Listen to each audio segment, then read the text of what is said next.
अस्सलाम वालेकुम everyone. I hope आप सब ठीक होंगे। हम स्टार्ट करते हैं आज का पहला लेक्चर हमारा। हम इस लेक्चर में स्टार्ट करेंगे स्टैटिस्टिक्स से।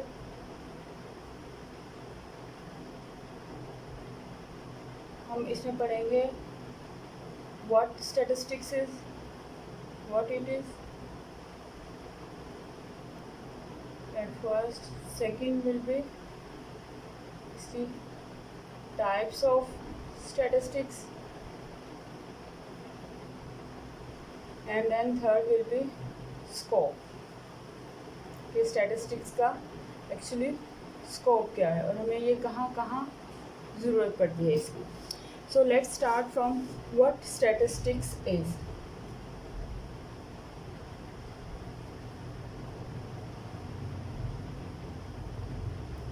Statistics is, it is about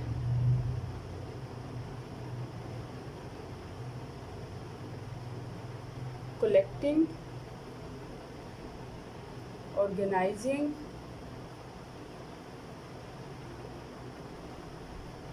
then analyzing,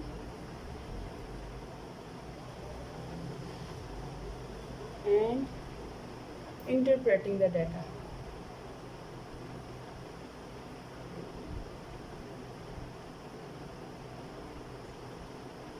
Data to make an effective conclusion.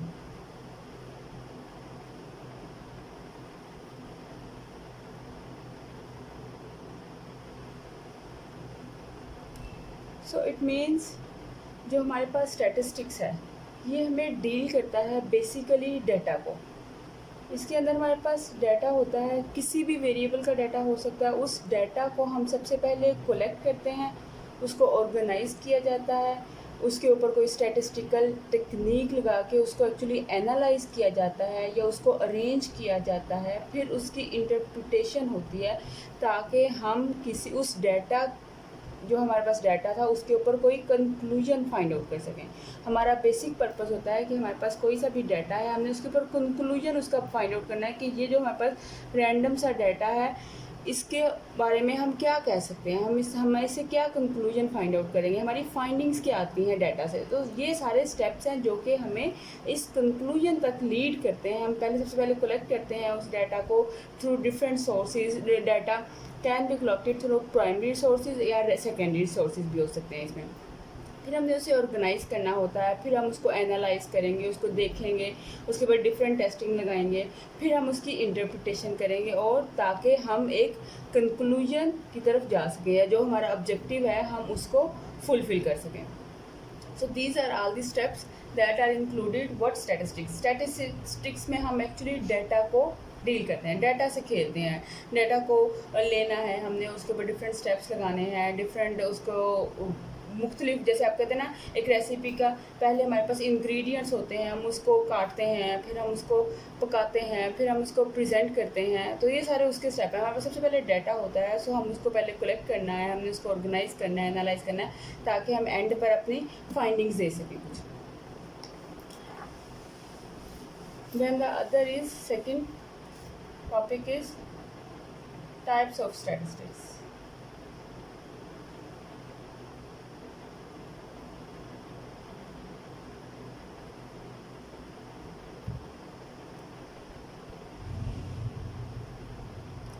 First one is descriptive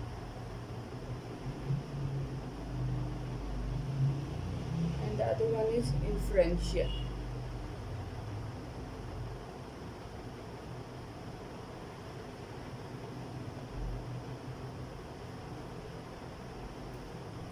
So first type is descriptive statistics and the other one is inferential statistics. अब ये जो descriptive statistics है ये हमारे derive किया जाता है, जैसे डिस्क्रिप्टिव है so that means it is derive from describe से।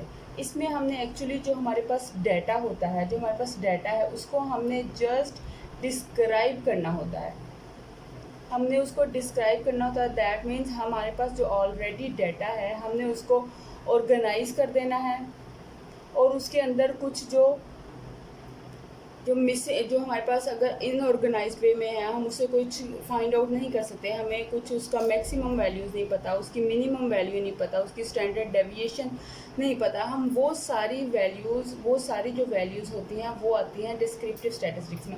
लाइक मेरे पास कोई एक रैंडम डाटा है जिसमें मैं कहती हूँ कि मेरे पास है फ्रॉम कोई मेरी क्लास है, उस क्लास में मेरे पास 100 स्टूडेंट्स हैं,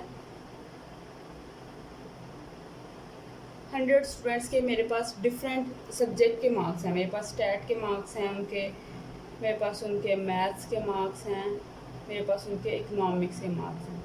सो मैं क्या करती हूँ इन डिस्क्रिप्टिव में मैं क्या करूँगी कि मेरे सब स्टूडेंट्स के जो यहाँ पे उनके नेम होंगे या कोई सीरियल नंबर होगा, उनको मैं फ्रॉम हाईएस्ट या लोएस्ट से, अगर मेरे पास रैंडम डाटा तो दैट मीन्स किसी के मार्क्स 30 होंगे, किसी के 40 हैं, किसी के 20 हैं, किसी के 15 होंगे। इसी तरह यहाँ पर मेरे पास कोई 60 होगा, कोई 50 होगा, कोई 10 होगा, कोई 20 होगा, कोई रैंडम मेरे पास मार्क्स होंगे।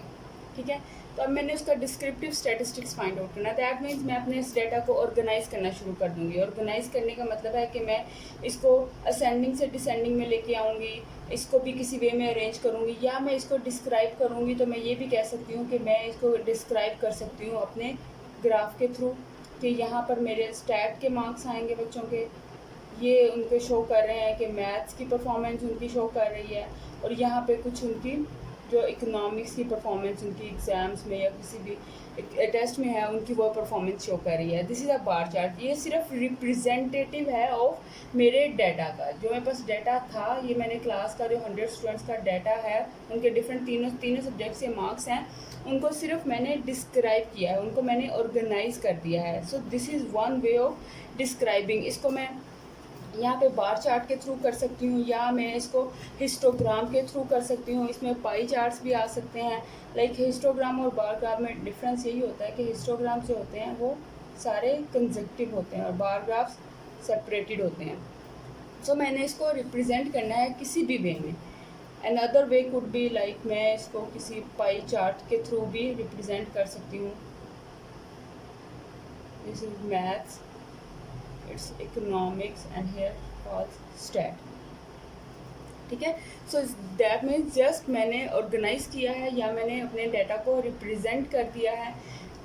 अदर वेज कि मैं इसमें और कौन सी इसमें चीज़ें आती हैं जो कि डाटा को प्रेजेंट करने में हेल्प आउट करती हैं। लाइक मैं डाटा को प्रेजेंट कर सकती हूँ, उसके मीन वैल्यूज़, उसके अंदर उसकी मीन वैल्यू क्या है जो मेरे पास डाटा है, उसको मैं मोड उसका क्या है, उसकी एवरेजेस ले सकती हूँ मैं, और उसकी स्टैंडर्ड डेविएशंस हो सकती हैं।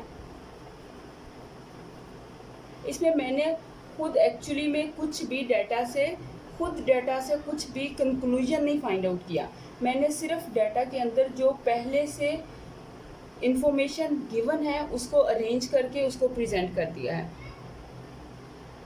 सो these are all the ways. अगर मैं इनमें से कुछ भी डाटा का बता देती हूँ आपको कि डाटा का, ये मेरे पास डाटा था फॉर एग्जांपल सिर्फ स्टैट के मार्क्स है, तो मैं इसका मीन ले लेती हूँ, इसका मैं मोड फाइंड आउट कर लेती हूँ, इसका मैं मीडियन फाइंड आउट कर लेती हूँ, या स्टैंडर्ड डेविएशन फाइंड आउट कर लेती हूँ। तो दैट मीन्स वो इसका डिस्क्रिप्टिव एनालिसिस होगा या डिस्क्रिप्टिव ऑफ स्टैटिस्टिक्स होगा।